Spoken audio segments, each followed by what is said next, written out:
les gens vraiment toujours souffrir dans le cas, c'est ça, bien, c'est un bambou quand on te fait ça qui va députer, on va pas balayer, on va défendre des dans ma camp.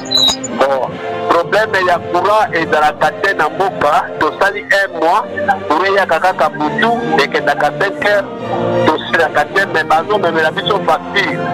L'État a son contre la mission bango d'anko, baram et il y a téléphone. Ah, la bengi bino kapona c'est bino que biso qui cherche à direct ko buka. De là ya beta ya moque. Et ça tena ko buka la donc tu ba mbule bandi.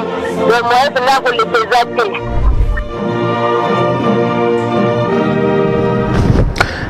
La France au français, la Belgique au belge, le Rwanda au rwandais, l'Ouganda aux ougandais, l'Angola aux angolais, la République démocratique du Congo, Maurice, merveilleux Cherbo et pays béni, boutique là-bas Congomani ya solo solo, Tata Bomoko et Kolobo Moko, Mouluba de Korangai, Moussoali de Korangai, Moukongo de Korangai, Moussakata de Korangai, Mungala de Korangai, Motetira de Korangai, Moussonge de Korangai, Bikolo biso ya Congo de esangisi biso banso poto biangama, ba Congomani ba Kolo Congo na pesi binombo teboye malamu na émission mboko ya nan émission ya peuple émission ya baimboka émission ya ba Congomani pai wapi to betaka makambo yo ba misusu ba betaka kara yango biso ne tolobelaka makambo nini oyo etali problème et mikolo na mikolo oyo peuple congolais population congolaise ali kolekisa yango biso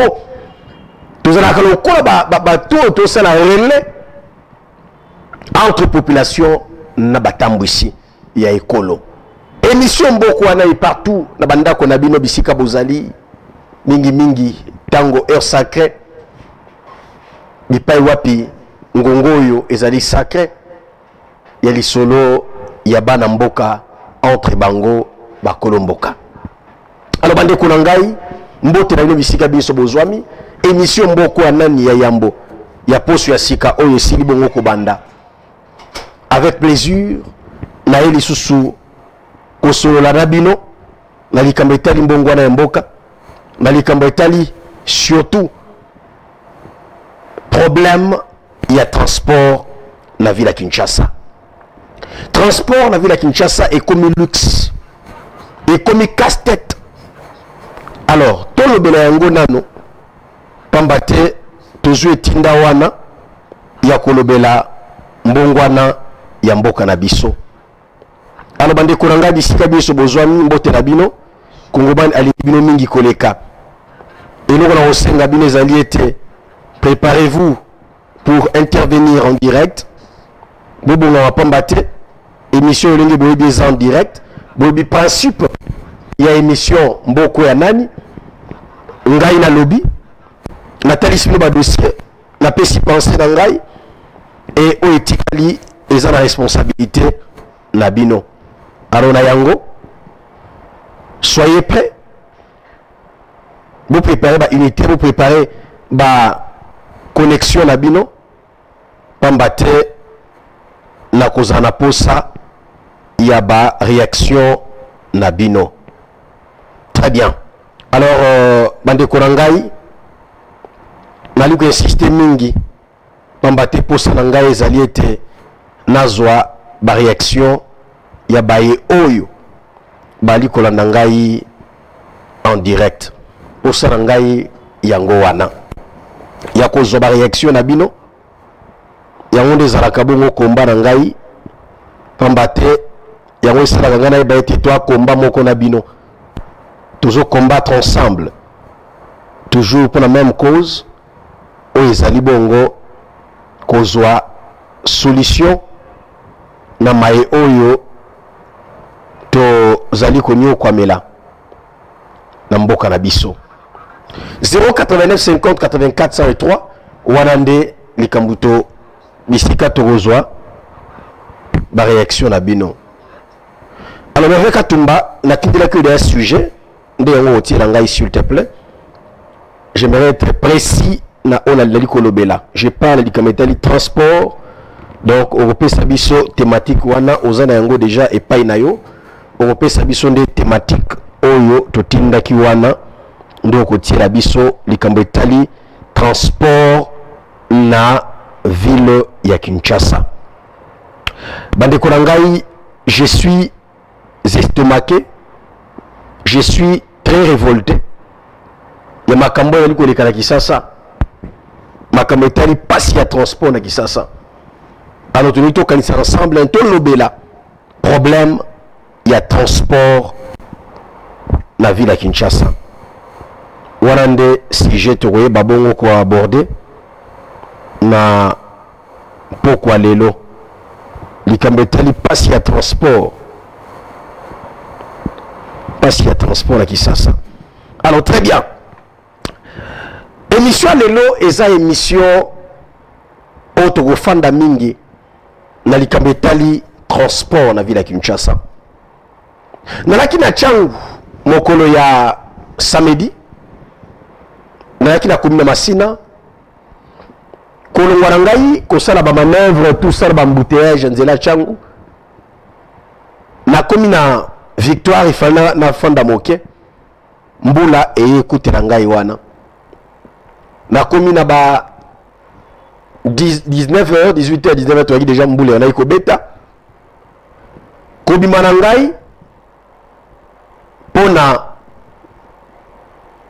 koya kokende ndako nayoki pasi na motema bandeko na ngai pona nini, pona likambo etali souffrance oyo bana Kisasa bali komona bali kobika na capital, pona likambo etali problème ya moyen de déplacement autobengi ba transport autobengi autobenga pasi ya transport en réalité pardon ba benga ngo moyen de déplacement, problème ya moyen de déplacement au Italie côté transport, problème ya mituka, problème ya ba moto et ali ko sala passe na moté na mituka ba kongomani ya bana Kisasa.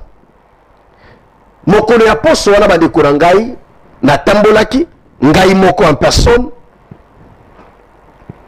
na quelques arrêts on a lekaki na profitaki na on a monaki na Victoire et pesa ngai makasi kanda isantu pe motivation ya ko circuler na se ya matanga wana na quelques arrêts de bus o ya mwa minene ya Kisasa pona koyeba situation ya bandeko na ngai.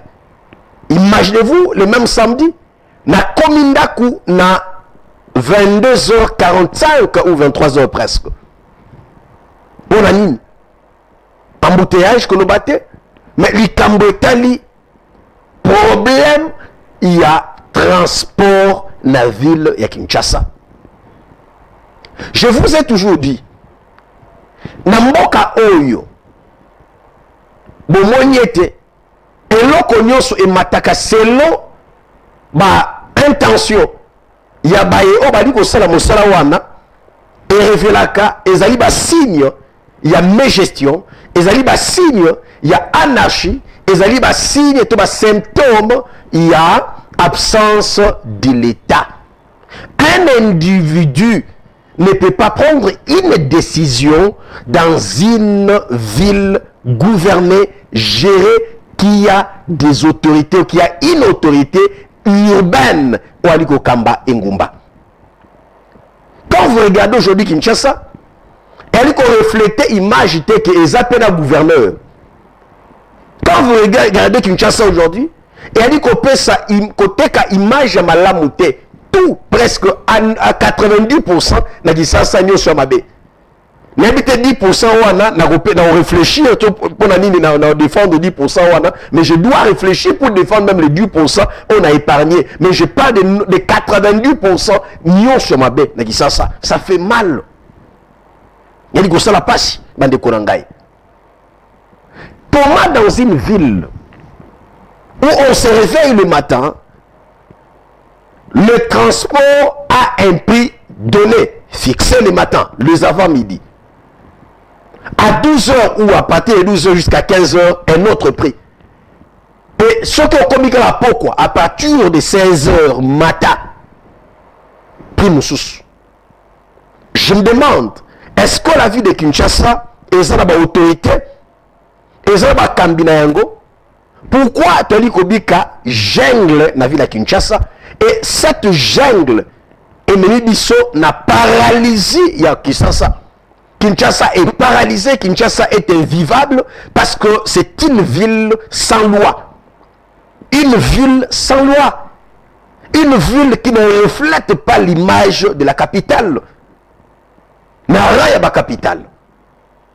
Et ça devient écœurant, ça devient révoltant, ça devient énervant, ça devient choquant.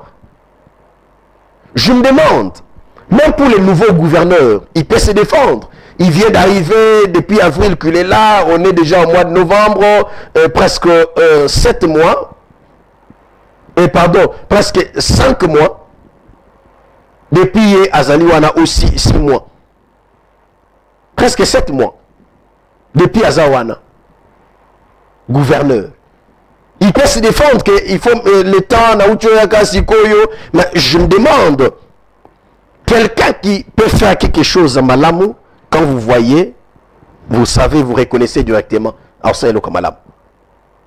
Mais c'est que nous sommes en train de vivre à Kinshasa, Bande Konangai, ça fait très mal. Des fois, je m'arrête.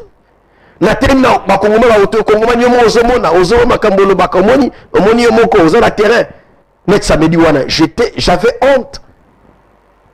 Et j'ai dit,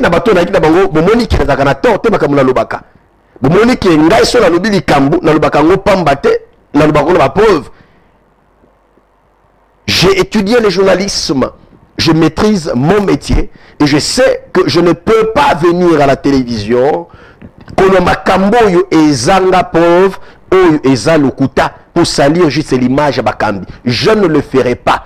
Quand je parle d'une chose, Boyebake eza vérifiable, vérifié, certifié même. J'ai toujours dit que Mboko Yanani, l'émission Mboko Yanani, ezali information certifiée. Ici, nous débattons, nous analysons des histoires concrètes, certifiées, des informations précises, comme le principe et le binabiso des droits, et que les faits sont sacrés, mais le journaliste est libre des commentaires. Je commente, mais en respectant la sacralité du fait, parce que les faits sont sacrés. Bandeko, je ne sais pas aujourd'hui, Awalelo, tant on a kozwa quelques appels, ma réaction, ceux qui sont dans moteur, Lelo Congoman, je suis fier de notre Kinshasa, de notre capitale, presque 90% de Kinois et Kinoises. Langage Zaka Moko, Kinshasa est invivable. Kinshasa est invivable. Il y a quelqu'un qui m'a dit, mais Congoman, la population n'a pas, il y a ma population coûte à Sungate. J'ai dit, oui, et je vous ai toujours dit que parmi ma population, têtu, il faut que beta fimbo, et ça va Kinois. Kinois, ça va l'ikamaza, conscient l'ikamaliko, ça là, et à ça là, on a encore. Mais pourquoi ça t'a la population? J'ai toujours dit ici, mais niveau Mboka o ezali, niveau surtout Kinshasa ezali, et ça niveau ba conseil, et ça niveau ba décision. Les problèmes de cette ville, les problèmes même de ces pays, et ça, les Kamboba Kambi, les Kambu, il y a Tambusi. Bandeko, Mboka Oyo, Kinshasa Oyo, jamais il y a changement dans Malouba. Tu n'as pas conseil, tu enseignes la population à Salabo, jamais. Kinshasa peut bunga, Kinshasa peut kende liboso. Vous voulez vivre le changement de cette ville. Nous voulons tous vivre qu'une label ou revivre qu'une label. Bande Korangai, il faut la dictature positive. La dictature positive. Makambone sur la Bisagabino awa. Ba problème pour traverser dans Mboka Nabiso Kinshasa, surtout Kinshasa. Ba solution nango est tellement facile que les autres dépendent kaka na batambu so ba kambabiso. Et ça pour goûter au peuple, il faut adhérer dans les Cambodges, les Cambétalais et salubrité. Mais vous reconnaissez que mais c'est à vous, dirigeants, de prendre des mesures nécessaires, responsables, pour sanctionner tout cela qui n'adhèrent pas à votre vision. Vous avez cette liberté. Vous avez cette possibilité, ce pouvoir. Parce que c'est vous qui dirigez. C'est vous qui nous gérez. Mais si vous êtes plaintif, ma journaliste, on est sensibiliser. Sensibilisation à niveau de mentalité qui noie et qu'on change le côté. Il faut fimbu, bosimba fimbu. Bandeko. La zone de dossier de problème il y a transport à Kinshasa. Ça fait mal. Hein? Ça fait mal. Ça fait mal. Je vois déjà les gens. Bopé Sangai Kaka 5 minutes pour la bande de appel. Bilobo s'est préparé. Bande de codeurs dans WhatsApp. Par déjà principe. Au conseil la biso audio na WhatsApp voice. To obengi biso toko yambayo. Donc ceux qui Bopé Sangai 5 minutes. Na silisa état de lieu na likosala na ba secteur nyonso. Alors Bilobo s'est préparé en attendant dans l'état de lieu. Ceux qui n'ont somba qui crédité kende somba crédit. Tinda bana basomba unité pour obenga te bako dénoncer ensemble. Bande konangai. Mikolo nyonso na ganga kawa pamba te. Na ganga qu'avec raison. Et parmi les choses qui m'ont motivé, il y a kotika journal télévisé parce que je suis un présentateur du journal. C'est qu'on a coup de matière nangai, il y a bile nangai mikolo nyonso na mosala oyo. Mais na zwaki mokano yako na s'engager na lutte on a combat oyo en créant l'émission Mboko oyo ya nani on nous sommes tout dans mais Congo mais ce concept makasi bongo zwango wapi mais concept uta na makambo tozobika na Kisasa concept uta na makambo tozobika na Kisasa il y a des choses à Kinshasa si vous regardez au mito na motuna toza wapi est-ce que Mboko est vraiment Mboko Kisasa o isape na bakambi. Il y a des choses à Kinshasa au Taliango Milobeli. Est-ce que vraiment sommes-nous dirigés, sommes-nous gouvernés na ville? Il y a des choses comme ça à Kinshasa ici, à Kinshasa. C'est mon cœur qui vous parle, je parle à cœur ouvert. Il y a des choses, bande korangai. Na pesi un exemple moko très facile, très simple. Est-ce que dans une ville gouvernée gérée aux autorités, qui a une autorité compétente, une autorité urbaine, qui est le gouverneur qui a ses services, qui travaille pour le bien-être de sa population, il y a bana Kisasa, il y a bana province naïe. Donc il y a makambo zo na Kisasa, na ngongo on a lancé l'émission, soko tambo na barre de bus, au coup t'as tout plein, et puis mbongo ya transport. Et puis il y a transport et ça le lingue de la kate et ça kumata et bazobele lango au vie et au sud de tous na mato ya ba policier na mato ya autorité dans la coutute na mato ya batunio so bazobele là et donc la population des victimes il y a anarchie il y a incompétence il y a bakambi population anachouate parce que sur la tétitesse akona la wana kofanda wana akolekisa tape amitié en danger parce que ceux qui a fouti mbongo ba osenga wana te po soki a fouti yango te ata telemeli yango moto okote la zate parce que na bakeloko moko j'aime être clair mutu ngego ya chauffeur ache yango na receveur balobi ko banda magasin kintambo kino koma ipen o alingi tatika na ye to chango 4000 ou 3000 ils ont la somme 1500 na habité. Mais tu tiens 4000 ou 3000 à l'unité afin de multiplier fois 2 transport, il y a distance, il y a trajet, il y a magasin qui tambo na ipen. Na pèse exemple. Ce qui est que bino boye, bolobi était ah bandeko. To kendete, to tika bango. To tala sur basala nini. Atako. Mokolo wana bo résister et ça le bongo.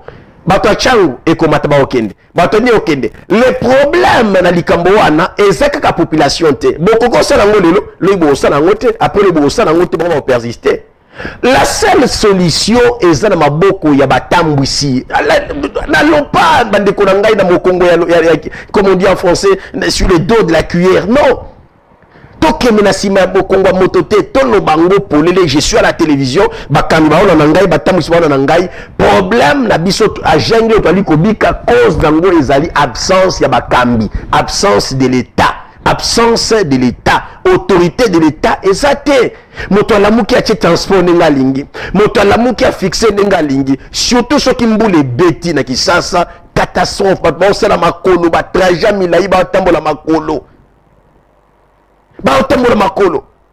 Et le là, nous avons une catégorie à bateau, bango bazar, bango de bakolo Congo et bango de titulaire na kikolo Congo, et nous autres là nous sommes en bas, nous sommes vraiment trop bas là, bango de bazar likolo au sommet. Alors que le Congo appartient à tous les Congolais, aucun Congolais n'est plus Congolais que les autres. Nous sommes tous Congolais au même niveau. Si vous êtes dirigeant, vous n'êtes pas notre chef, vous êtes le chef de ceux-là que vous dirigez. Boza wana lokola bana misala ba membre cabinet ya bende boza ba candidat bango, mais pour la population boza ba candidat boza bana misala, vous êtes des travailleurs, il y a population, c'est ainsi que vous devriez vous comporter na lolenge ya bana misala ya population. Mais au Congo c'est le contraire. Au Congo quand il y a embouteillage, même pas avec les mesures qui ont été prises, il y a auto ça sens unique, il y a auto ça boy, il y a sens unique, une autorité qui vient à cette deuxième bande, la bisika bande des alaka mi balé aller na retour. Il y a comme ici 3 bandes, na oya a créé parce que aza autorité, parce qu'aza ministre aza likola mibeko ya mboka, ministre aza likolo ya code de la route, ministre aza nini, c'est la honte. Ça ne développe pas une nation badekonangai.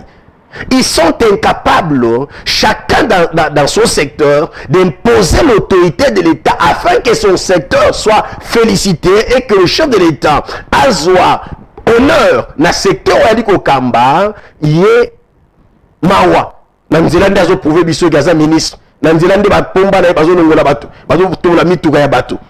C'est ici l'occasion aussi pour moi ya ko féliciter le général Blaise Kilimbalimba pour na ba mesure auti ko zwa lobby a molekaki na likambo etali ba mituka ikalungu etambola kawane comme cop ce cop wa nani wana je ne citerai pas les noms ici, je tais les noms.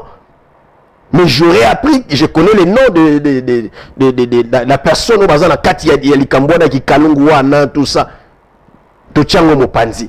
Mais je suis ici pour et je félicite le commissaire, il y a ville à Kinshasa, il y a police pour la décision wana lobby pour la décision on azui, il y a Kolongola, il y a Kopekisa ba PCR bakanga batote na bisike bele na régie des eaux na Willery ko ba na régie des eaux kino Willery kino parler du peuple ko zwa na boulevard bisike bele azumi kaneke ba policier ba mekaliso kanga batote bisika nyonso wana kikalungu wana ba pikisi yango.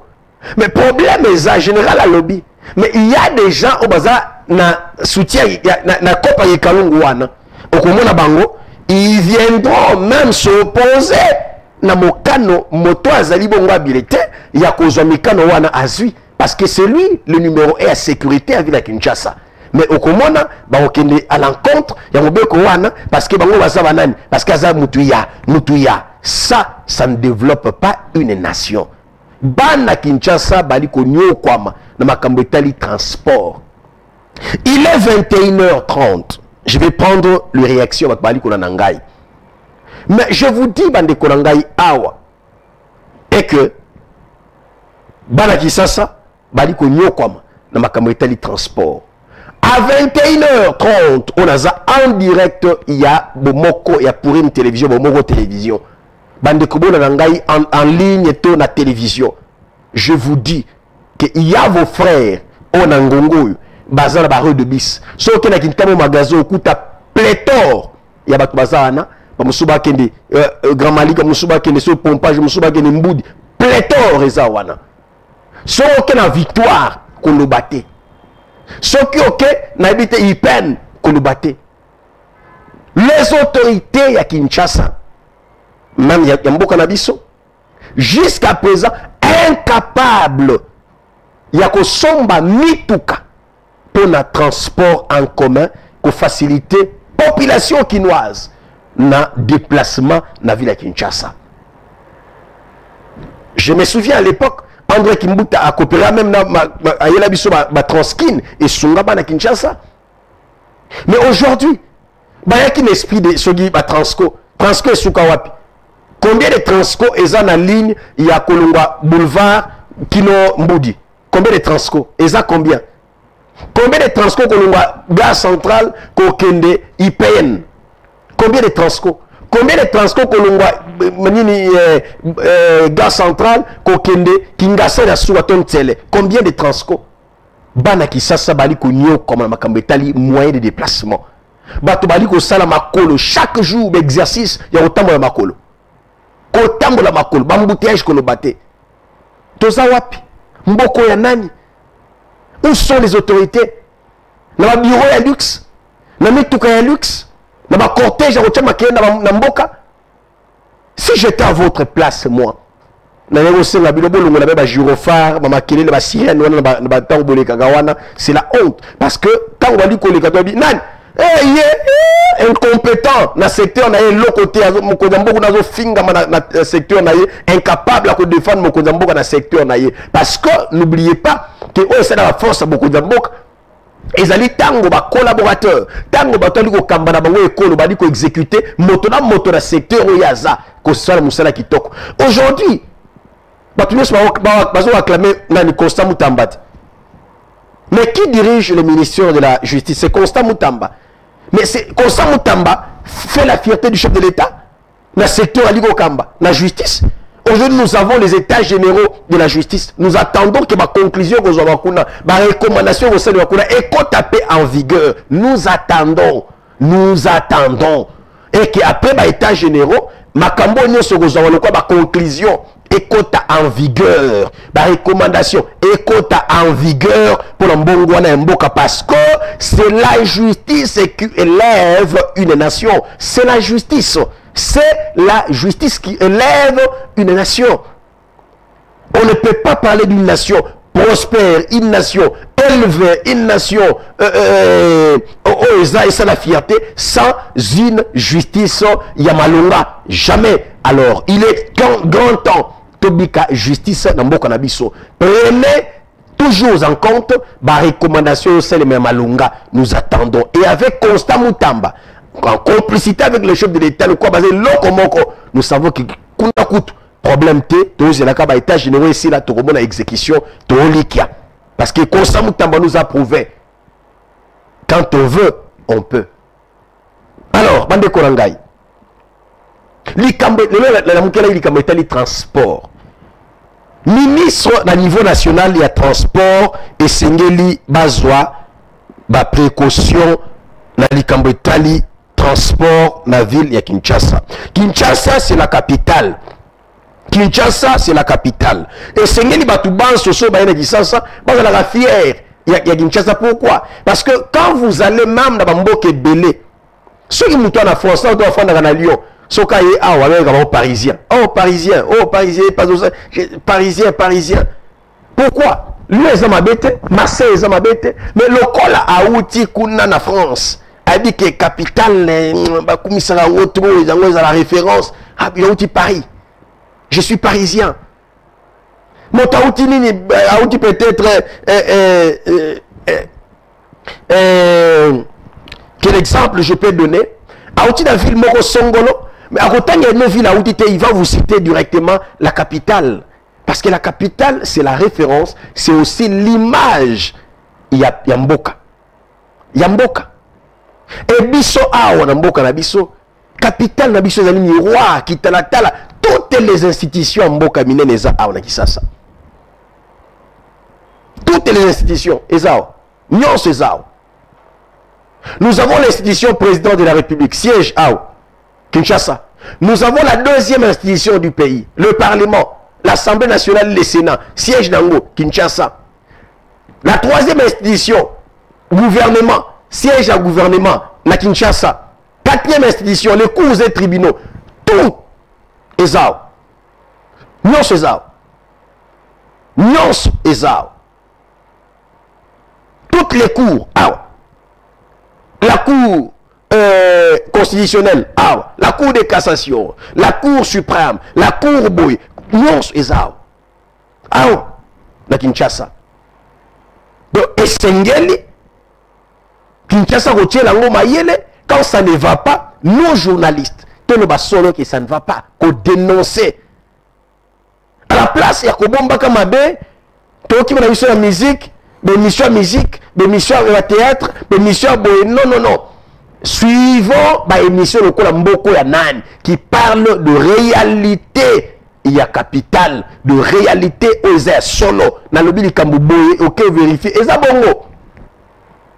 Et le la moyenne du transport, demain je parlerai peut-être de l'insécurité, demain on parle des choses, nous parlons des choses concrètes. Politique, non, non, nous aimons les Congo et nous parlons, nous nous battons pour son changement. Je parle du changement du Congo. À Kinshasa, l'Ikametali passe, il y a transport et comme il casse-tête. Dans aucune ville sérieuse, gouvernée, dirigée, gérée, Bukubika Makamboana, Otozobika na ville ya Kinshasa. Otozobika na ville ya Kinshasa est comme inquiétante. La situation à Kinshasa est inquiétante, Bande Korangai. C'est vraiment inquiétante. Très inquiétante, la situation à Kinshasa. Et ça fait très mal, voire même trop mal. Ça fait trop mal. Alors, Bande Korangai, nazo fungola connexion pour la kozwa. La réaction à Bande Koazo, sont en direct. Avant, pour moi, d'honorer une grande dame, pour les hommes au Kolo Yambota Manaye, nazo fungola téléphone pour la kozwa, la réaction. Il y a baï obali kolondabiso ozolondabiso partout aux ali na fungol de téléphone pour la cause de réaction na WhatsApp so robe ngabiso na WhatsApp ripe osala biso audio to voice na WhatsApp pour la réagir na likambetali transport na ville à Kinshasa. Transport na ville à Kinshasa. Numéro za sa etandoike benga biso partout aux ali au bengi biso oza concis oza précis na makambo okoloba. Donc si tu n'as pas à dire kobenga bisote landa émission bisote dénoncer la place na yo. Mais soko lingi au contribuer onyo loba. Peut-être okutana ya likambo na likametali ba transport, likametali passe ya transport, likametali komakisa ticket na gisasa. Benga biso toyokayo likanisi na yo pe ko tango bengi o dénoncer et puis au précis piste à solution. Pour te longa likametali transport parce qu'il y a transport, comme matapi ya transport, bande kwa moto, bazo matisa moto, le quoi l'état zate, ce qui mboule beti, victoire, kino kintamo magasin, 5000 na mutu, olingito tikali, olingito fandi na yo. Moto muswako ya, victoire, okoma matete, tonjili, 10 000 francs, olingito tikali. Et bah tout ça zo mata chouezate a to matana ko yimaima l'état zate to sala ko boni to kende kaka to za gouverner to za diriger to mibundela mboka mwana ce n'est pas normal, ce n'est pas normal. Il est temps que le gouverneur Daniel Bumba Lubaki azoba disposition malonga ngana zo rappel Daniel Bumba aw kenela ki ngai na sana interview. Même l'interview, on a ça qui est présenté le programme. On répétait que les Cambodges ne sont pas les députés. Toro. J'ai retenu, je n'ai jamais oublié ça. Ce qui veut dire, en d'autres termes, Tokenango Dardar, na lingala ya solo ya bayanki. Tokenango Dardar, do Tobe Tango Chocho, Toro na pété. Mais le pétango tout le monde en haut, on doit vous accorder combien de mois?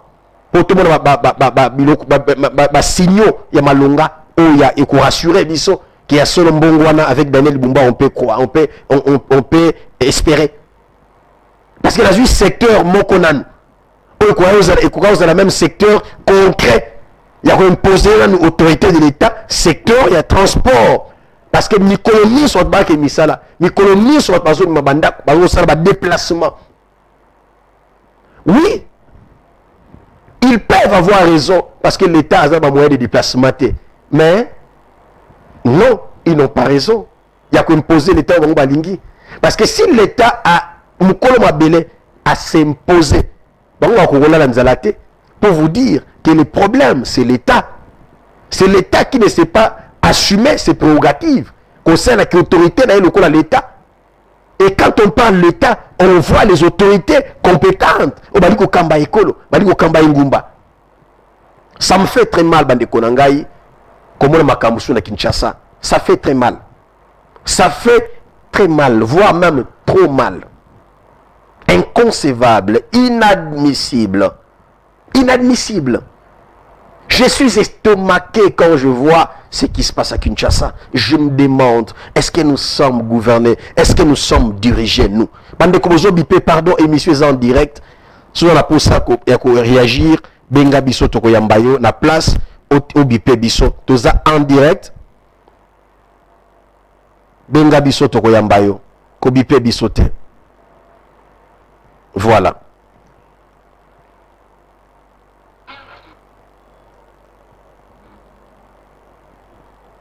Tous Bandeko en direct. Allons de Koben Biswat. Papa. Mbote Bengi Biswat Ndeko.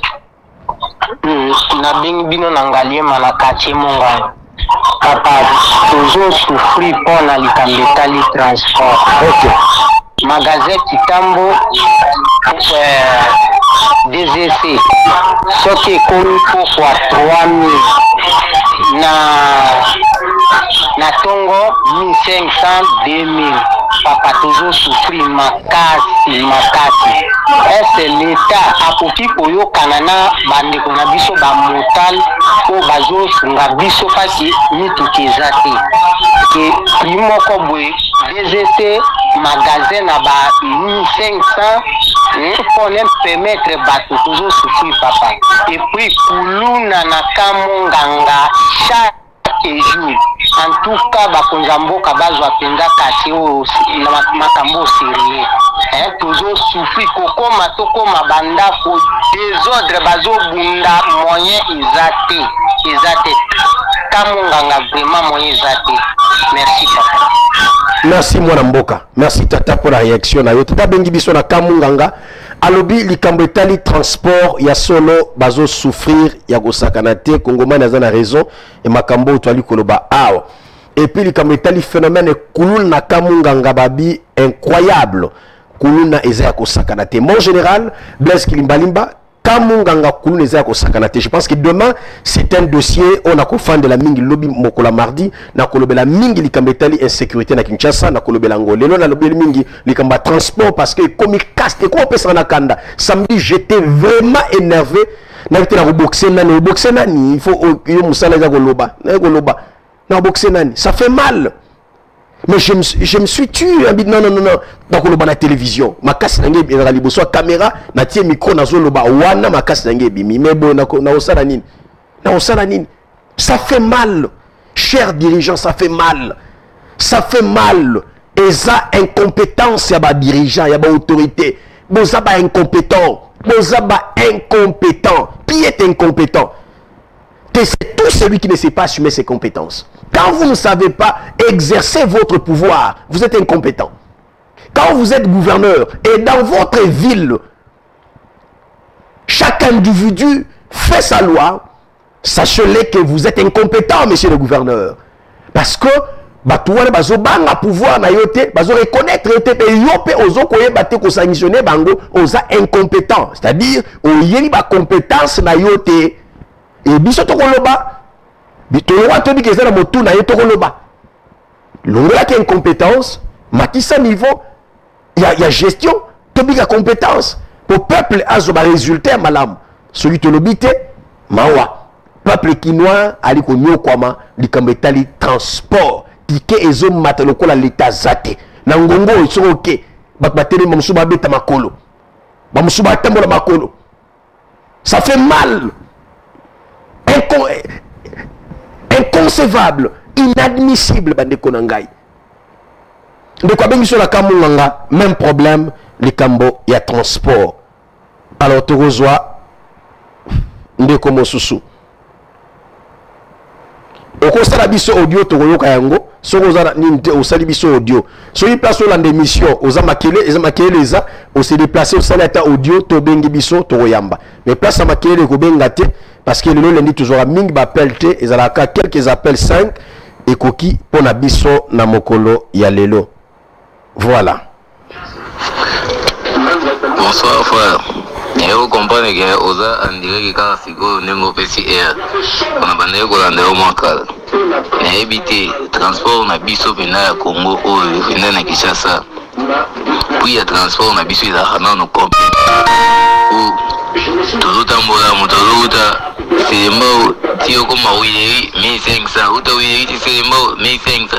Et mogo 2000 de mulati au motel de ville 1500 2000 et mulati on peut wili 1000 fois donc to éviter transport et non combien est-ce que ministre des transports a insisté à tout à la société tout est banane beaucoup ce qui bakamine ni au ballon kamba biso pour tout comprendre jusque là en tout cas mes gars autour de la question nous question ce qui ministre des transports là ou soit disons le bâtiment au règlement et ça dit jamais de autant mon amboka sans règlement sans loi mboka de rwanda autant mon laboité ou est mon monde attaque puis ndenge donc il a pas prêté.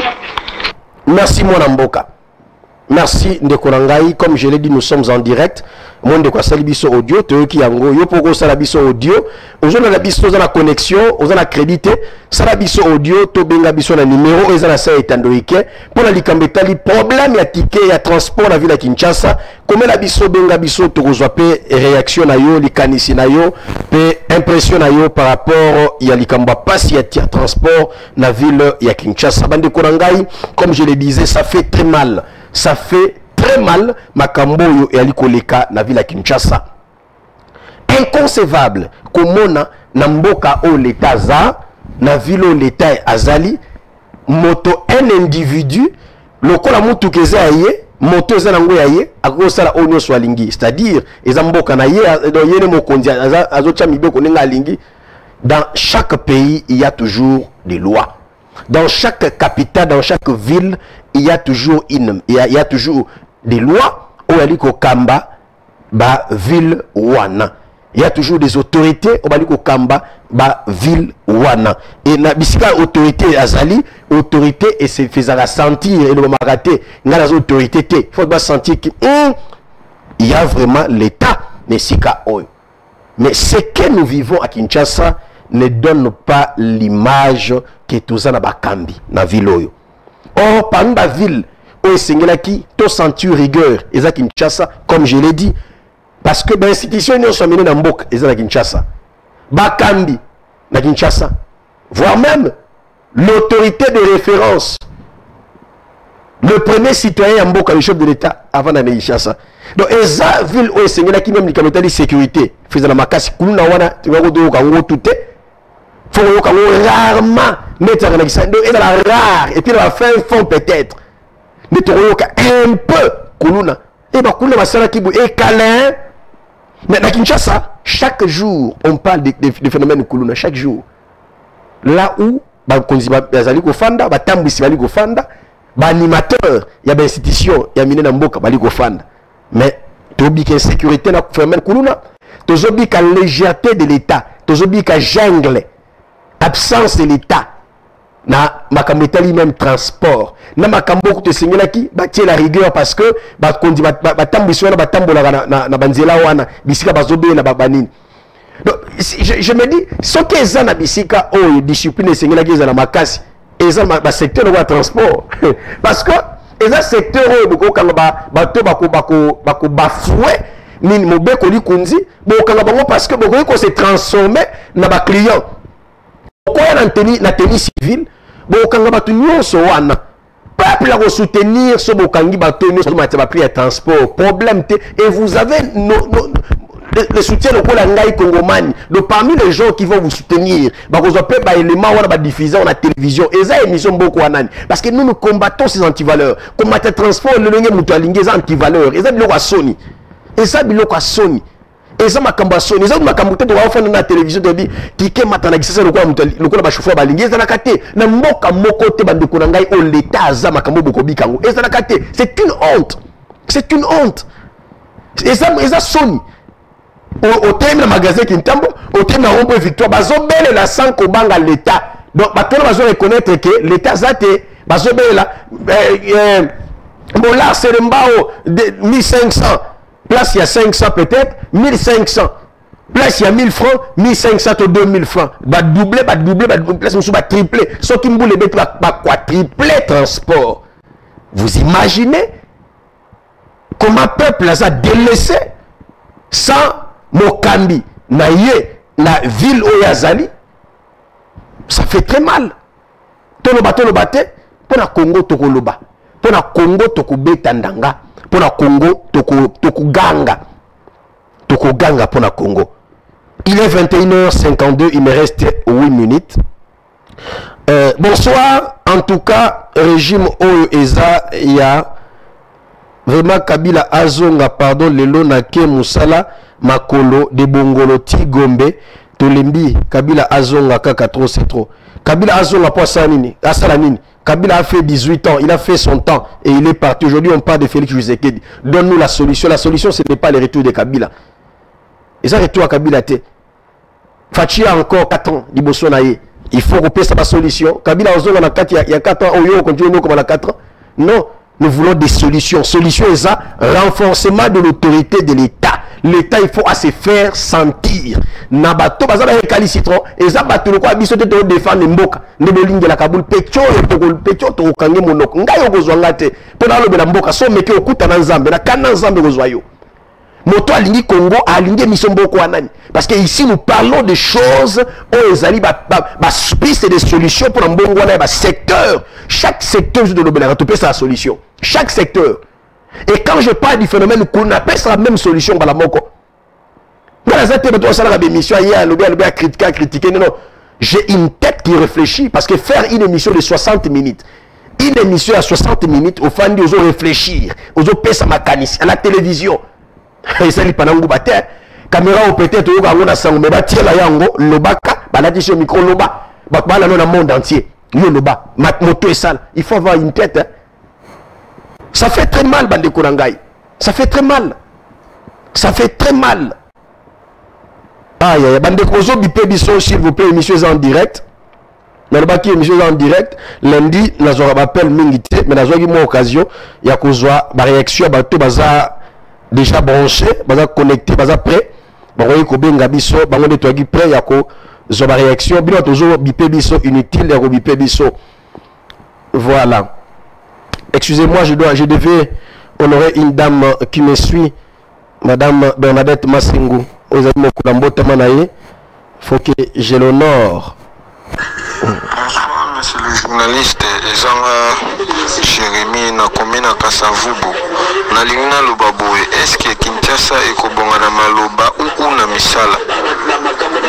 Comme exemple, tala na tindelio vidéo moko ezawana na wenze ya Gambela na venir Rebu.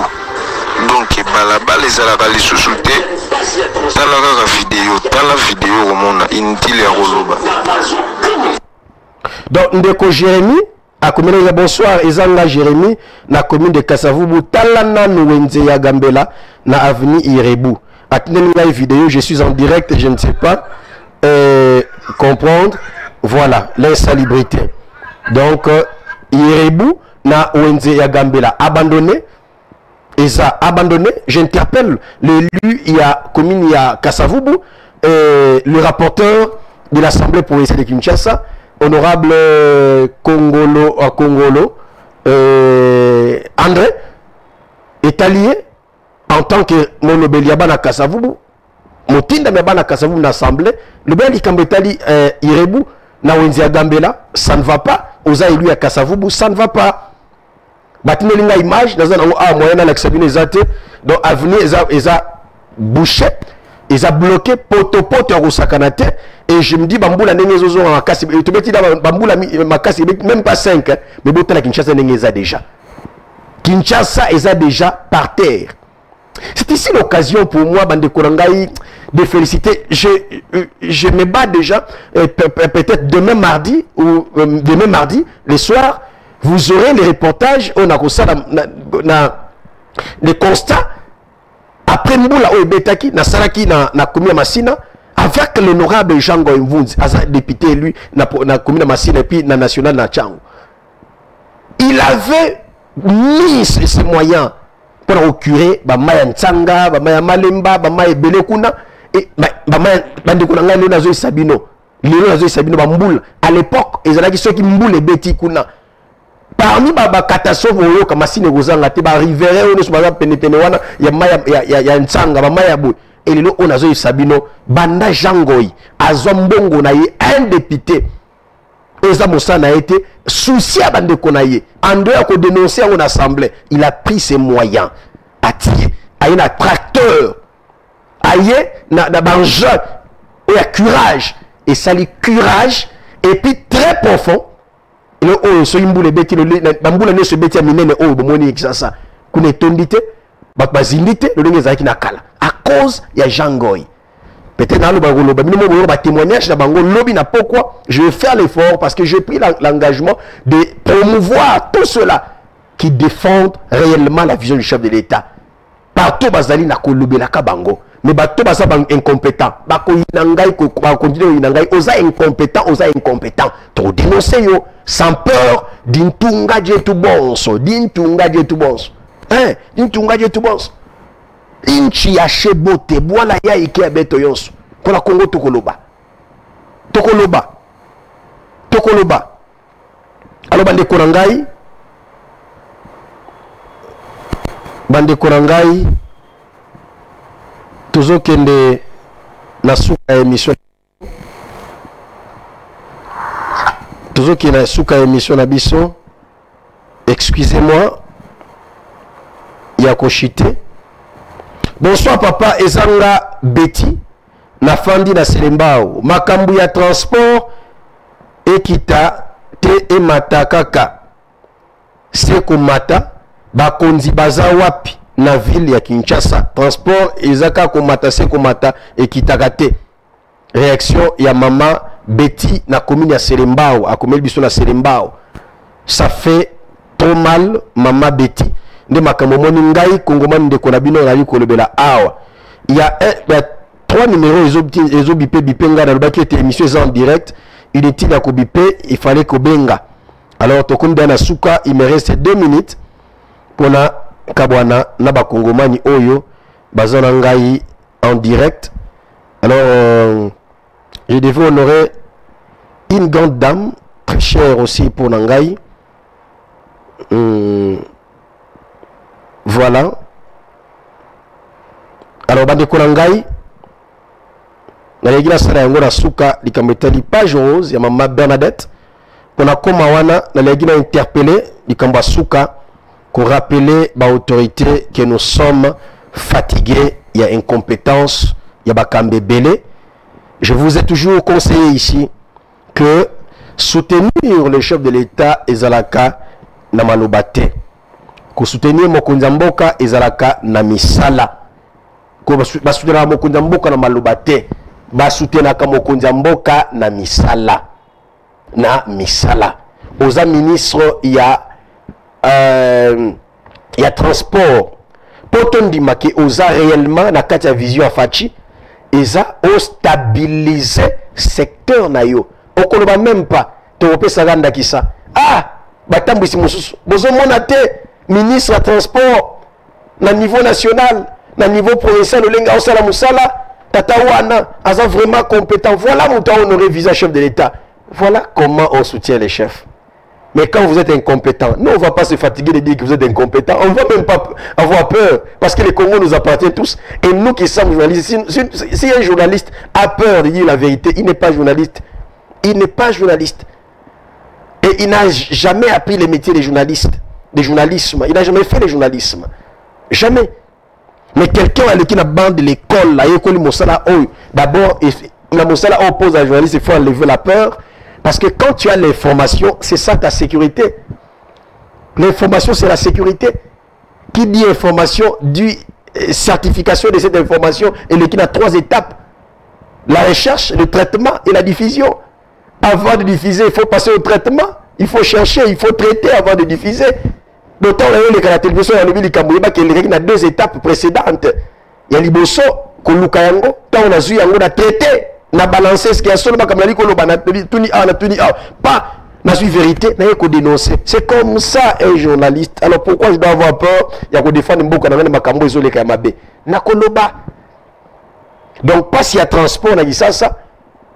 Problème, dans les incompétence, il y a une autorité compétente. Qui dit autorité compétente, on parle de monsieur le gouverneur de la ville de Kinshasa, qui ne sait pas réguler ces secteurs, parce que c'est lui d'abord le numéro 1 à la ville de Kinshasa, avec son ministre provincial dans le secteur Wana.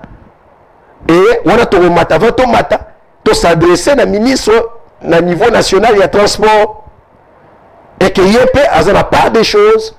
Il y a Kobengi ça, il y a niveau provincial, pour retrouver la piste des solutions, parce que monsieur le ministre au niveau national, afin d'arranger ça.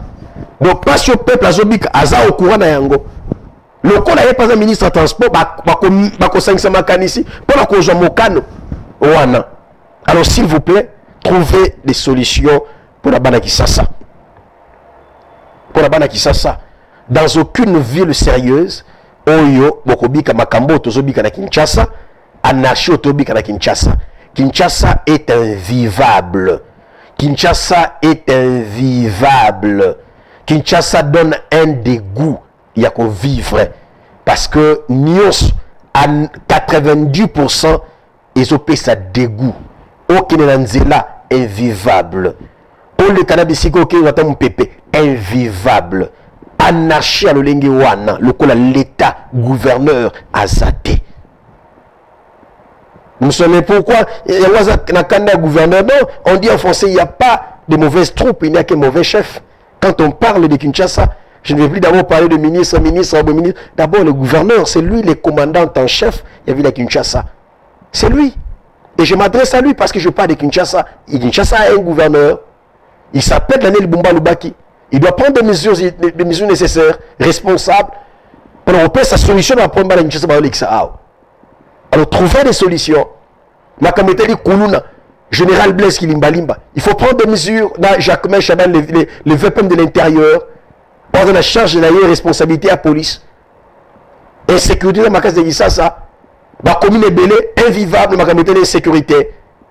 Bazoboto la bana basi ba plante na moi et pas miyibi. Ba petit la victoire na bisike belé. Ba cause ba bien ba oseka. Eh Kinshasa, Kinshasa c'est la honte.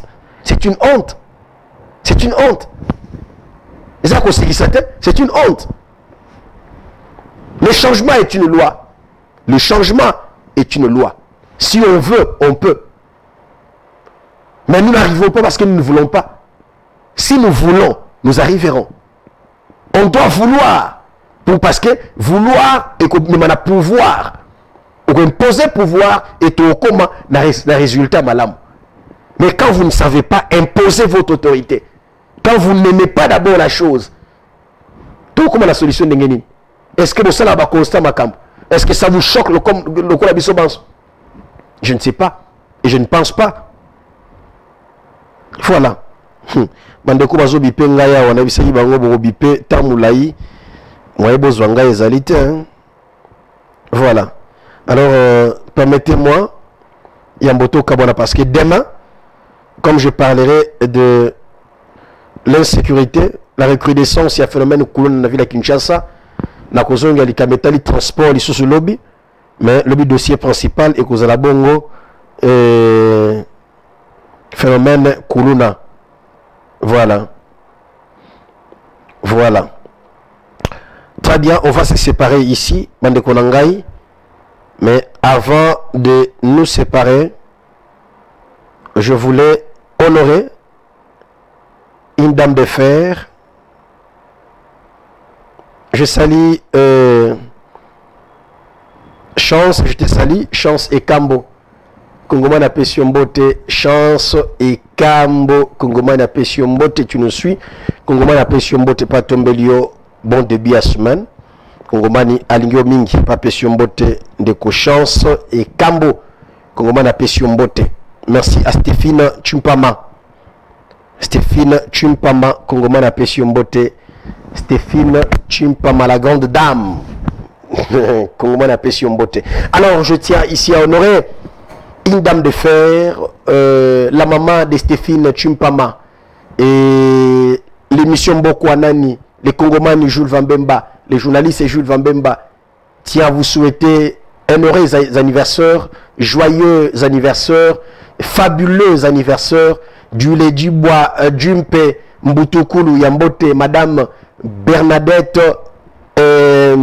Massengu, Madame Bernadette Massengu, joyeux anniversaire à vous, fabuleux anniversaire à vous, Madame Bernadette Massengu.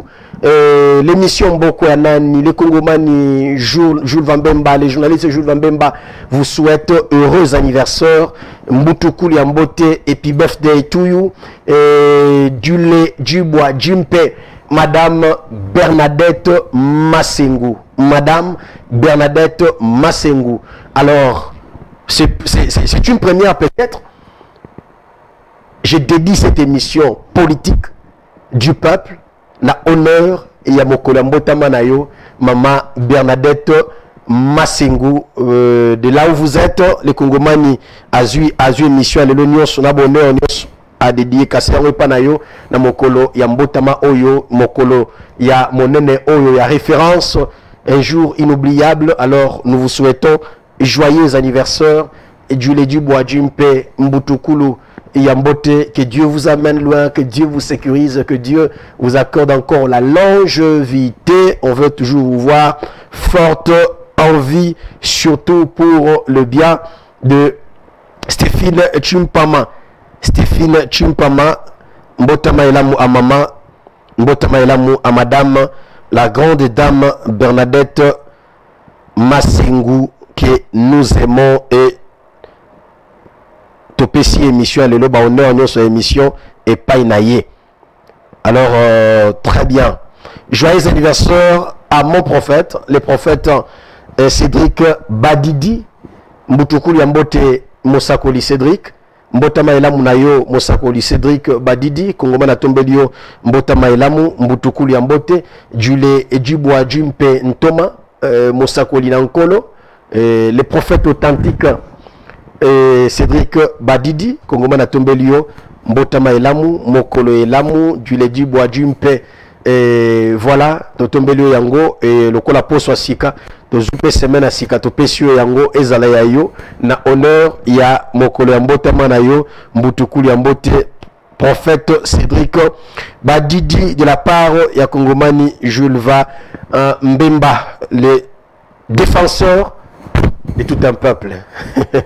Merci à Merveille Katumba pour le travail des titans. Merci Merveille pour la réalisation. Alors, le rendez-vous est pris pour demain. Lundi, je ne parle pas trop comme vous le savez. Je ne peux pas prendre des appels.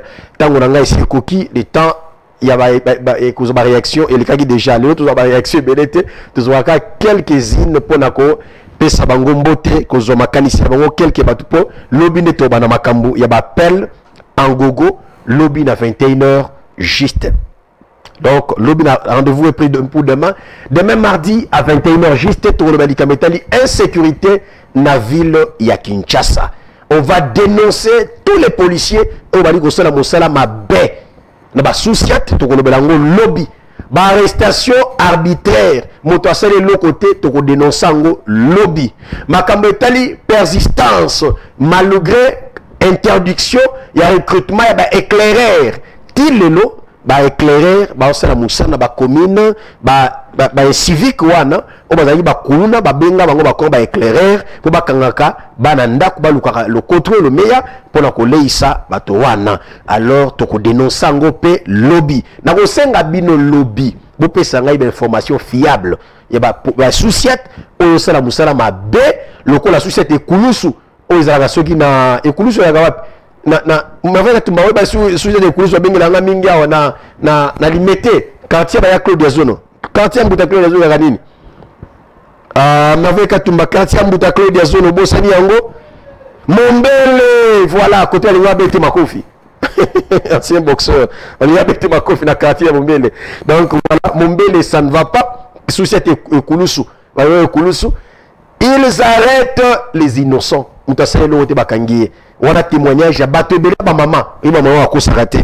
Donc maman alobaki yango, c'est ainsi que j'ai certifié l'information. Mais nous avons dénoncé Mosala et pas ya tata général commissaire ya police atia ba élément naie ba kende ko sala investigation makamuto dénoncer pour ba trouver véracité makamuto lobby na terrain ali paté ba société na terrain ali paté na commune ki Manseke bali ko lembate ko dénoncer li kametali insécurité arrestation ya lokuta ba montage ba policier to ko belango pe lobby ba commune ebele selembao ba bengi biso awa na ba bengi biso côté ya Ngalema na quartier na bosani sous quartier wo yozongela ngai ba lupe kuna kulu les ko sakana te mais je pense que aucun quartier aucune commune à Kinshasa est épargnée. Il y a phénomène de peut-être Gombe. Lobby, donc préparez-vous demain. J'aurai besoin de vos réactions, de vos interventions comme d'hab. Na likambetali phénomène de dénoncer lobby pour te bakozwa ba solution. Une fois de plus, joyeux anniversaire, happy birthday to you, fabuleux anniversaire, du lait, du bois, du paix, et nous dédications l'émission de ce soir à vous. Na mokolo mbotamana yo mama Bernadette Masengu, maman ya ndeko nabiso Stéphine Chimpama, et c'est de la part de Stéphine Chimpama et aussi de ma part le kolo mopandi sango Kongomani Jules Vambemba oyo alingiko honoré bino mokolo ya mbotamana yo maman Bernadette Masengu. On se revoit demain à 21h juste avec le même plaisir, à la même heure, surtout avec les vôtres, le serviteur du peuple, le Kongomani Jules Vambemba. Merci à Merveille Katumba. Merci à tous ceux-là qui nous ont suivis. Merci à mon soldat, les vaillants soldats. Merveille Katumba, moi, un fils spirituel et à papa. Merveille, rappelle un peu la spiritualité.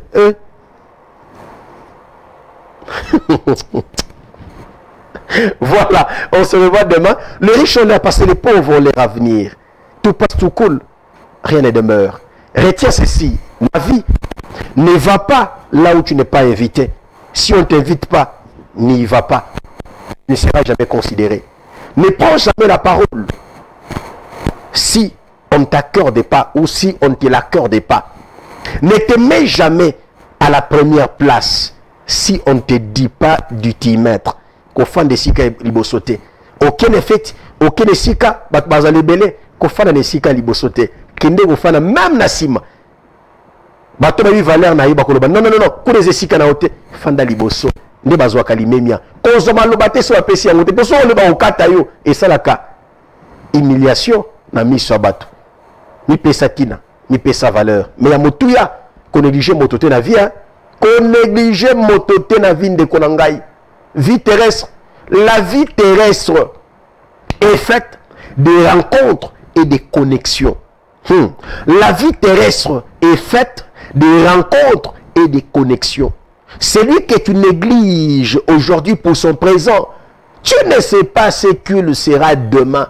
Ceux qui sont devenus députés aujourd'hui, hier ils n'étaient pas députés. Lobby, on a dit peut-être ma chômeur, à tenter chance, ils ont député, à comme honorable, valeur et mathématiques sont au PCTINA. Le temps change de rôle dans le jeu de la vie. Ne te sous-estime pas. Mokili tourne à tour. Les paniers sur qui encore. Dieu est un père responsable. Nzamba tata responsable. Le kola sala ginan de kowana yeba ki tourne yo pe kuza. Par na yo tambola na ye elongo. Okozwa mbano ya malunga o izapo na yo. Na oto shona avec katumba to lebe eloko moko. Mokili oyo eza mokie. Mokili oyo eza mokie. Moto sala qui n'est quelque part keba bisika aux yeux affectation on écoute que yene mo candidat yo direct so bozala ki bien te place bozala ki na ye on néglige que pose ki likolo na ye ndeko traiter mutunyo so malamu quelle que soit position to positionnement aux na yango lelo tu ne sais pas ce qu'il sera demain. Le temps change de rôle dans le jeu de la vie. Le temps change de rôle dans le jeu de la vie. Un prisonnier peut devenir premier ministre comme Joseph, et dans notre pays, Bruno Tshibala, qui était devenu député, premier ministre dans cette nation, à Outa prison, après quelques semaines, va nommer premier ministre. Keban de Kolangai, tu ne sais pas ce que sera celui que tu négliges demain. Tu ne sais pas. Le temps change de rôle dans le jeu de la vie. Battez la relation à la vie. Battez la relation na vie. Ndeko moi si battez la relation na vie. Ndeko mobile battez la relation na vie. Oyebite lobi nzamba kolekana ni papa mbola yo. Dieu passe par les humains pour bénir les humains. Dieu passe par les humains pour pistonner les humains. Nzamba oti dans la primature, il passera par quelqu'un. Dieu touchera le cœur de quelqu'un. A simbami na motema. Ça c'est Dieu. Ayazu à côté de Okuna. Ça va pas dépendre de ta maison qui impose à Fandition. Il passera par quelqu'un. Battez la relation. Tu ne sais pas par qui Dieu passera pour te visiter, pour te lever, pour accomplir ce qu'il t'a promis. Battez la relation parce que la vie terrestre est faite de relations et de connexions, des rencontres et des connexions. Battez la relation, qu'on néglige vie na ta cause, il y a présent na ya passe, qu'on néglige en côté. Ou éviter le bâtiment sur la bête le masolo, bateau comme le minen, sur l'action la photo à lobby, au condimate. Même celui qui te parle, ce que au taliba photo dans Gaïa 2013, au Baka Kongoba Nieyo. Ah, Yewana. Parce que le temps change des rôles dans les jeux de la vie. Lobby au éviter à Komanan. Battez la relation de Konangaï. Battez la relation. Ngai Nabino, lobby. Même téléphone. Et Kangami, Ngaipe, Nasilicia Pona Lelo. Tokutani lobby. Tokok, qui chante aujourd'hui, fut un neuf.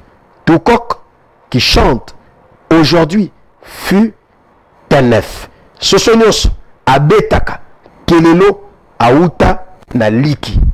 Motonios, Lelo Zomona, majorité bato, Bakomi Likolo, Baouta Pe, na se. Battez la vie, battez la destinée na yo, battez la relation na yo, battez la relation na bato yo. Nzamba pesi a tchopele na yo. Parce que yebite, akolekana nani, pour akomisa yo, bisika bongisa pona yo. Un bon entendeur s'aligne. On se revoit demain.